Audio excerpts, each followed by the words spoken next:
Banned my kids from trips with my stepmother after she overstepped boundaries at Disney. Now my father calls me ungrateful. My 32F father, 60s, has been married to Sasha, fake name, 40s, for almost a decade. I was already an adult when they started seeing each other, so I never had much of a relationship with her. That said, Sasha was nice and thoughtful, though a bit annoying at times, and I never had any problems with her. I now have a husband, 34M, and 2 kids, 9M and 4F. Sasha is very fond of my children, especially my daughter.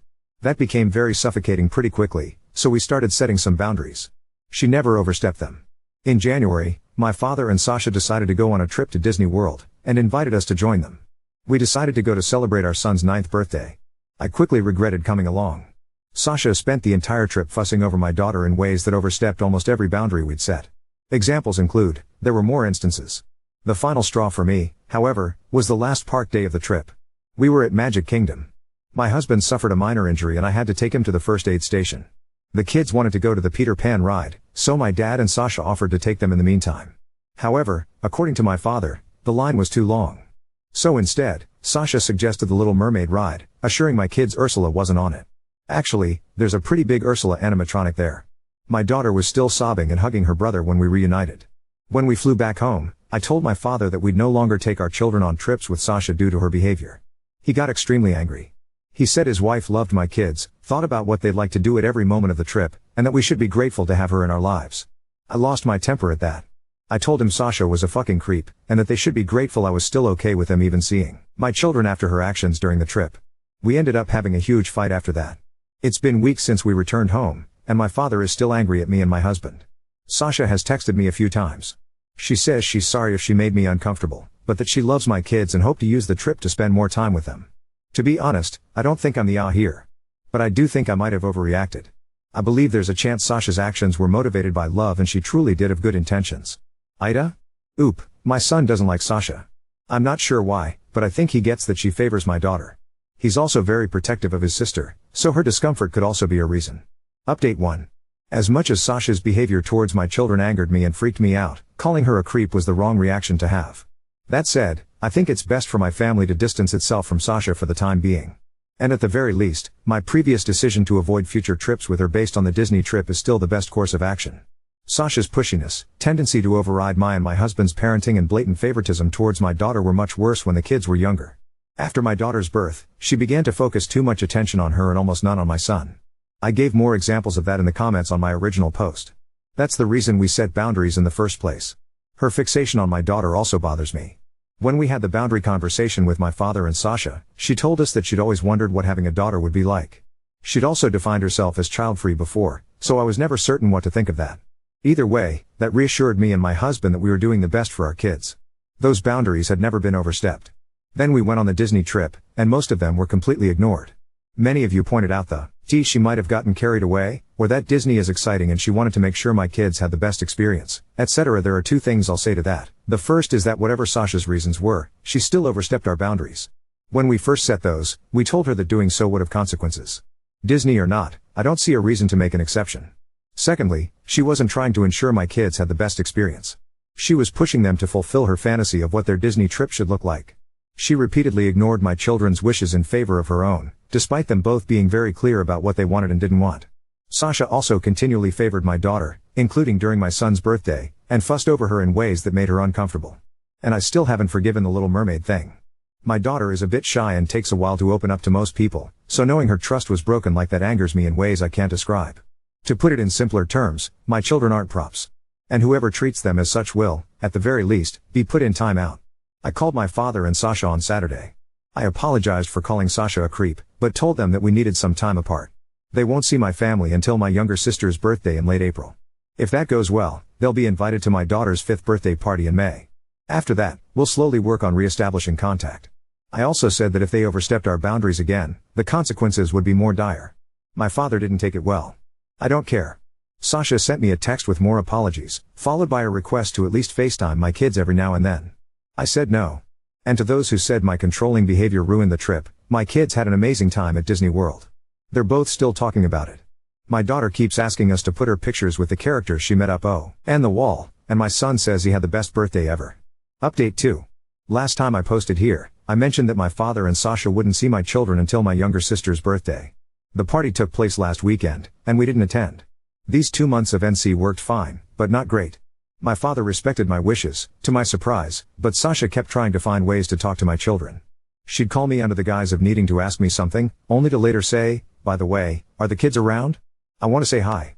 Every time she tried that, I'd remind her of what I'd told her back in March. This must have happened almost a dozen times, which was enough for my husband and I to start debating on skipping the party. After speaking to our kids, we decided not to go. They both said they missed my father, but clearly didn't want to see Sasha. We thought about attending and just distancing them from her while there, but risking making our children uncomfortable wasn't worth it. My son even asked if we could see their aunt somewhere else, without Sasha around. My husband and I explained the situation to my sister. She was upset, but mostly because she hadn't seen the kids in a while. We all went to dinner at her favorite restaurant the day after her party. I also called my father and told him we wouldn't go to the birthday party. He reacted better than I expected, but we still had a short fight about it. He claimed that I had promised we'd let Sasha see the kids after 2 months, called me unfair and said he was entitled to have a relationship with his grandchildren. I immediately denied that. Though I tried to sugarcoat it at first, I eventually gave him the truth. My kids don't want to see his wife, and I won't force them to. My father and I had a long talk. I told him how much Sasha's actions at the Disney trip upset my children, as well as how uncomfortable me and my husband felt. I admitted I don't trust his wife at all, and I don't think Ver truly will. He said that while he still thought I was overreacting, he understood I wanted to protect my kids. My dad also told me about how these 2 months of NC were for them. Apparently, Sasha started talking about my kids, mostly my daughter, a lot more than usual. She'd mention things and places she thought they would like. My father was aware of one of the times she called me, but thought it was a one-time thing. She wanted to give my daughter a gift at my sister's birthday party. He said he didn't know why. At one point, she told him she wanted to plan another family vacation with the kids, even though I told them they're not traveling with Sasha anymore. Learning all of that just made me more certain that I can't trust this woman around my children. For now, I intend to remain LC with my father and NC with Sasha. My daughter told me she wanted her grandpa at her birthday party a few weeks from now, so I told him that he was invited, but Sasha wasn't. He agreed. To be honest, I don't trust my father after all of this. I'm allowing him to come because that party will take place at my home, which is easier for me to control. If he tries to bring Sasha, they'll both be kicked out, and it will take a long time for me to consider letting him near my kids again. My father hasn't told me how his wife is reacting to this. My sister told me that during her party, Sasha asked her to tell me she wanted to talk. I'm not reaching out to her, nor do I plan to respond if she attempts to contact me. Both me and my husband have blocked her. My children are doing great. They still talk about how much fun they had at Disney. My daughter's been saving money, putting coins in her piggy bank, for us to go back. On a completely different note, I'm pregnant again. This was completely unplanned. I always said I wanted 2 kids at most, and the third would have to be a huge accident, but my husband and I are ecstatic. I'm still in the first trimester, so not a lot of people know. We're brainstorming ways to tell our kids. Overall, I'm happy with my life right now. And as much as I wish this Sasha situation had never happened, I feel like a better parent after dealing with it. I have never been more confident in my abilities to protect my children than I am now. Update 3. I didn't really think he would. I'd made it very clear I wouldn't tolerate that, but I'd be lying if I said your comments didn't make me a little paranoid. Secondly, I've just entered my 3rd trimester, and the baby will be here in November. The kids are ecstatic. I'm having another girl, but my husband and I are not sharing the sex until she's born. This has nothing to do with our families, it's just something we've also done with our first 2. Everyone, including Sasha, knows I'm pregnant. We announced it a couple months ago. I had no problem with my father telling her, though he did ask if he could. I didn't hear much about her reaction, but according to my father, she was happy for me. My children still don't want to see Sasha, and I'm still not forcing them to. I've unblocked her and put her on mute instead, but she hasn't made any attempts to contact me. We've continued meeting my father without his wife, and I think it's been working out. My relationship with him isn't fantastic, but it's much better than it was earlier this year. Last week, I saw Sasha for the first time in months. My cousin threw a party at her place. My husband and I attended, as did my father and Sasha. I knew she'd be there, but since the kids weren't with us, son had a sleepover, daughter stayed with my mom, I didn't really have anything against seeing her. They arrived some time after we did.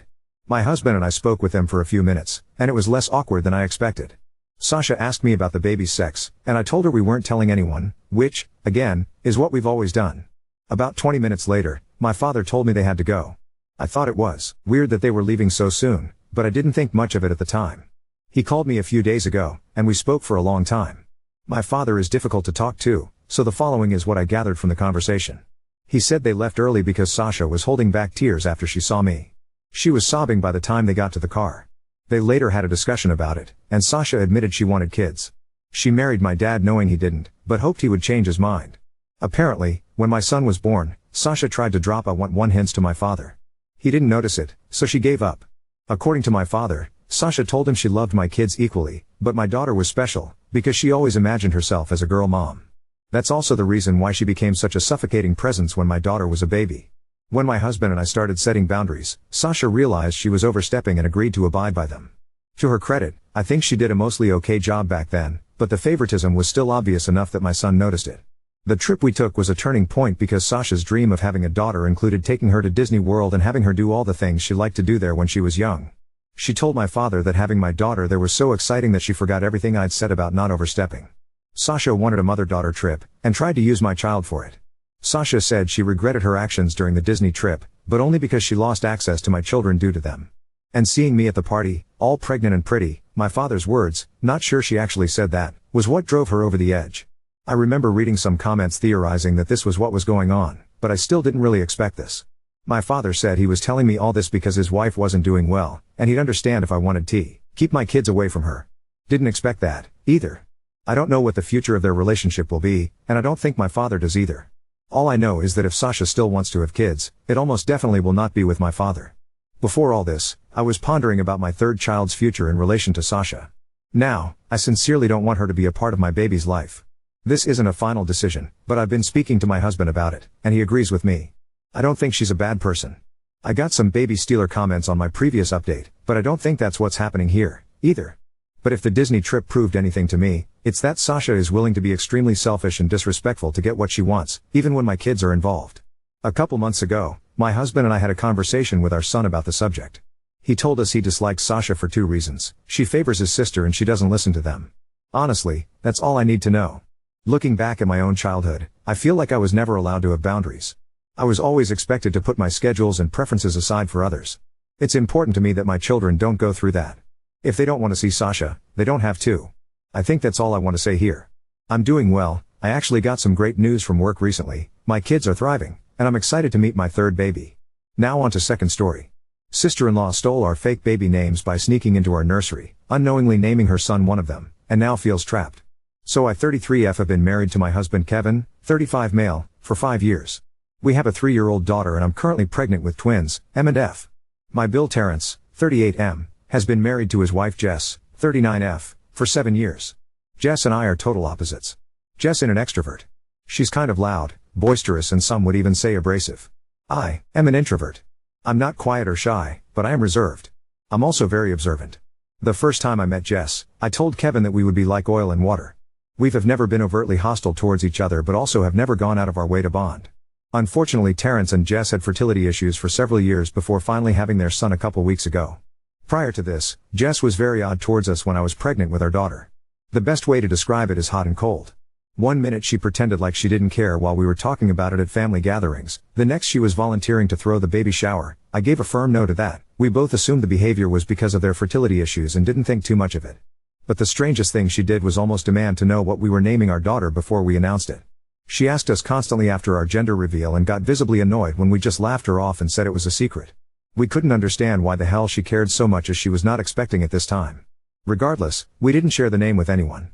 When our daughter was born and her name was finally announced, Jess was kind of obsessed with it? I'd how to explain it. She just kept going on and on about how beautiful and unique it was. To this day she comments about how different it is. The name we chose is a pretty common Welsh name which wouldn't be all that different except for the fact that we are African American lol. I've always gravitated towards names from different regions and found and fell in love with the name years ago and never shared it with anyone prior to Kevin. Fast forward to both of us being pregnant at the same time. Jess' odd behavior continued towards me but this time it was more blatant. Snarky comments under the guise of jokes about how big I was going to get with 2 babies and that my body would never snap back like it did after our daughter. She even accused us of getting pregnant on purpose after she announced her own pregnancy even though the whole family knew we were actively trying and at the time of her announcement, I was already a few weeks along and didn't know. One thing about me, introvert or not, I'm no pushover and will stand up for myself. But, I chose to ignore Jess because I knew that would get to her more than confronting her would since she seems to thrive off drama. Jess was obviously much further along than we are, however, we did have our gender reveal prior to Jess giving birth. And right on cue, the baby name interrogation started again. Because they decided not to find out the gender of their baby in advance, Jess kept hounding us for both of the names we had already picked out. But again, we declined to answer. After days of this, I got annoyed and asked Kevin if he thought the reason for her insistence was so she could use the name first since she was due first. He kinda chuckled until he realized I was serious and said he didn't think so but that anything was possible. So I said, let's test it. We were due to host my Phil's birthday at our house a couple weeks later and I decided to leave something in the unfinished nursery with a girl and boy name on it and see if Jess went snooping. Because Kevin thought it was silly, he said he would give me $20 if she did it. So I went onto some site where you can order custom name wall decals and put in the names Aria Rose and Sebastian Ali. These are names that we like but aren't remotely close to what we chose. This will also be our last pregnancy, so even if Jess did use them, we wouldn't care. I didn't complete the order. I got to the final page and then printed it out and hid it in a dresser drawer in the nursery. The party goes off, but because we were busy hosting, we never noticed if Jess disappeared for any extended period of time. When I went into the nursery the next morning, nothing was out of place and the order sheet was still in the exact location. So we both just went Velp and forgot about it.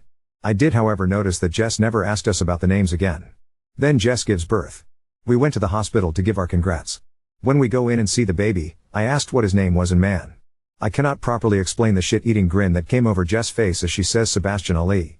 I mean, she was really proud of herself and honestly, it's the most vindictive I have ever seen her look in the years I've known her.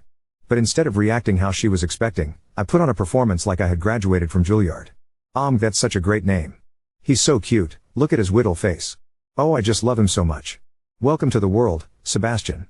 And he is gonna spoil you rotten. I mean, I am laying it on thick without an ounce of bother. The range of emotions on Jess' face went from shock to confusion to rage in a span of maybe 17 seconds. Meanwhile my husband is holding in the laugh of the century. We later say our goodbyes and he gives me a 20 in the elevator while almost crying laughing. All I could say was, like I thought. This was 2 weeks ago and we haven't seen them since because we wanted to give them time to settle in with the new baby. I have heard from my mill that Jess doesn't seem as thrilled about motherhood as she thought she would be considering how long it took them to conceive, but said it might just be baby blues. Obviously, I think she's just disappointed that her petty move didn't have the desired effect on us. I did share this with my sister and while she laughed initially, she did say it was kind of an move. Update 1. Jess didn't break into my house to push me down the steps and steal my kid lol. I did get some additional info though that I can pass along. Before I get to that, I want to give a little context about my relationship with Jess to explain why I did what I did. Feel free to skip past it. To put it plainly, J.S. and I have been in a one-sided beef since the day Kevin and I started dating. I give her zero thought if I don't have to and yet, I live rent-free in her mind. Based on snide comments she's made over the years, the reason why is jealousy. Kevin and I dated for only a year before we got engaged. We then were married within 6 months of that engagement. We had an actual wedding with a ceremony and reception, went on a honeymoon, bought a house in the burbs and got pregnant in rapid succession. Both of us have good careers and are financially stable. Phil and Gmeal all adore me. There is a churchy reason behind this that I will spare you on. Jess and Terrence did not have a similar path. They had been on and off since they were 19-20 with Terrence never really wanting to commit. During one of their breaks, Terrence got a FWB pregnant and now has an 11-year son. This has always been a sore subject with Jess due to her fertility struggles, fibroids. When they finally got back together, she pressed him for marriage until he relented and gave her a shut-up ring. They went to the courthouse on a random Tuesday, then had dinner at Red Lobster afterwards and went back to work the next day. Not trying to be shady, just relaying the facts. They now live in a 2BR apartment in a call city while working hourly jobs. They aren't minimum wage or anything, but constantly need OT to make ends meet. This has led her to resent me over the years. She thinks everything has come easily to me and has let that fester. There was a time a few years ago at a gathering where she got drunk and got into an argument with Terrence. I think her attitude that night stemmed from seeing me with my infant daughter. To hurt him, she blurted out that she married the wrong brother. Everyone was shocked. I wasn't. She just said the quiet part out loud and revealed what I already knew. So I poked her a little and said, really, which one? That's kinda gross since both were minors when you met them. Context. Kevin and Terrence also have a younger brother Tim, 28. Boy did she fly off the handle after that lol. To this day she claims to have no memory of that night. Anyway, now I know there is a new reason why she resents me. The update, like I said, nothing has really happened since I last posted. I haven't seen or heard from Jess since that day in the hospital. Terrence also hasn't communicated much with Kevin other than sports talk. However, my mill has been with them almost every day. She came over yesterday to go over some last-minute things for our baby shower that we are having the Saturday after Halloween. I am not due till late January, but with the holidays and twins tending to arrive early, we just wanted to get it out of the way. Anyway, after finalizing some things, I asked Mill how Terrence and Jess were doing. She sighed and leaned back in her chair and said, girl, it's a mess. She goes on a long word vomit that I will have to summarize. Basically, they've been at it since before the baby was born. When they were discussing names, Jess' list only consisted of girl names. When Terrence asked what if it's a boy, Jess was adamant that it wouldn't be, but if it was, they would just use Terrence Jr. This caused an argument because Terrence's 11-yo is not named after him and it would be petty to name the second son a Junior. Unbeknownst to me, Jess was having severe anxiety over not the name, but the gender of their baby. So much so that she refused to find out early because she was afraid of disappointment and she wanted to enjoy her pregnancy believing she was having a girl. She really wanted a girl. I mean really wanted a girl. This goes back to Mill emo. Mill is the only girl of 4 brothers. She had 3 boys. 2 of her 3 boys, Tim has a 6-yo, have boys. Then my daughter came along. Mill actually broke down in tears at our gender reveal. Since the day she was born, Mill has become a little obsessed with her lol. Not in a Jameel way. She knows and respects boundaries, but the whole family is aware that my daughter is Mill's favorite person in the world. I think Jess thought that by having a girl, she would get that same attention and affection from Mill as she has never been Jess' biggest fan. When that didn't happen, something short-circuited in her head. Mill's words, not mine. Before we arrived at the hospital that day, they were still fighting over a name. So I guess when I showed up she just blurted it out. While I still think it was to hurt me, it seems like it was also because she didn't allow herself to think of anything else because she didn't want a boy. I said in the first post how I noticed her expression, however I completely failed to notice Terrence's. He was pissed. Jess had never mentioned that name to him prior and he had no clue where it even came from. He also hated it. He refused to sign off on that and they left the hospital without a name. In our state, you only have 7 days from birth to register a name. She eventually told Terrence to pick the name himself and that she didn't care anymore. So he did. He swapped out Sebastian for Jordan but kept Ali. Yes, after Michael and Muhammad lol, according to Mill, since they've been home, Jess has shut down emotionally. She's been doing all the motherly things, but there's a disconnect there. Mill said she finally broke down to her a few nights ago that she'll likely never have a daughter due to her age and what it took to get pregnant in the first place. I think that will bring them closer together since Mill never got the daughter she wanted either. I also felt bad hearing that because regardless of how I feel about her as a person, I do have a heart and would never want to punch down on her if she's in the throes of PPD. Jess still hasn't admitted to snooping. So I haven't admitted to setting her up. A few comments said I should never confess, but I think I will at some point. Mainly because I don't care lol. I am more than willing to burn a bridge while I am still standing on it. But now simply isn't the time. So that's it. That's the lackluster update. Jess is invited to my baby shower so I might be back in a couple weeks depending on how that shakes out. Oop, I am mostly worried about my nephew and all of this but I really do think Mill will step up and help. I don't know if I can or what that would even look like. We've never been close before this and likely never will. The best way for me to help is actually to just leave her be. Every mama deserves a village and had she shown me the slightest bit of kindness in all these years, I would be a part of that. Yet here we are. Oop, I read my fair share of Reddit stories and they always go off the rails so I thought this would be boring in comparison lol. However I also recognize that most of those stories are fake. Oop, I think if no one asks then I won't tell, but if confronted with it, I'm not going to lie. Oop, Jess. If she ever asks me about the names and why I didn't use them, I'll tell her. But for her to do that, she would first have to admit her part. So it's unlikely.